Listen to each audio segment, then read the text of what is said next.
Ola, me chamo Mercedes Nodar e vos vou enseñar a facer masa nai. Vale?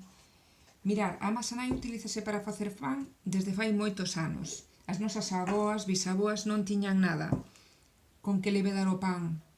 Na propia cáscara do cereal atopamos o que son as levaduras e os fermentos que van a facer que o noso pan suba. Para facer masa nai non vamos a precisar nada máis que fariña, que temos aquí, de trigo ou de centeo, un tarro de cristal, aquí temos fariña de centeo, auga e nada máis. O que temos que facer agora é botar no noso tarro unhas cullers. Neste caso collín fariña de trigo, vale? E agora imos añadir auga. As cantidades van a ollo, non precisamos medir. Remexemos, non queremos que nos quede moi líquido, vale? Queremos que nos quede con algunha densidade.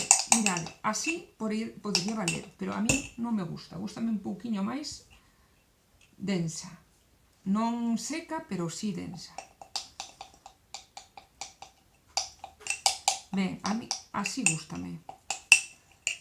Mirade, que temos aquí esta pasta, vale? Ben, e que imos a facer agora? Pois agora é moi fácil. Deixamos isto pechado. Mañán o que imos a facer é abrilo e darlle unhas voltas de culler. Ao día seguinte, mañán non, pasado mañán, abriremos este bote, retiraremos a mitade do noso contenido e botaremos fariña limpia e auga limpia. Ao tercer día faremos o mismo e ao cuarto día faremos o mismo. Sempre retiraremos un pouco e o que estamos facendo chamase refrescos e alimentar a masa. Para que? Para que a nosa masa acabe esta textura, estas bolsas de aire, esta vida, que é o que vai a facer que o noso pan levede. Vale?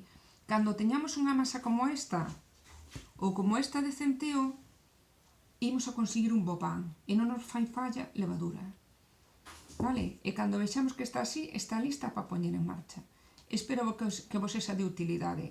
E a temperatura ambiente sempre. Despois, cando a tenedes feita, como as teño eu, as teño na nevera, para frenar o seu crecemento.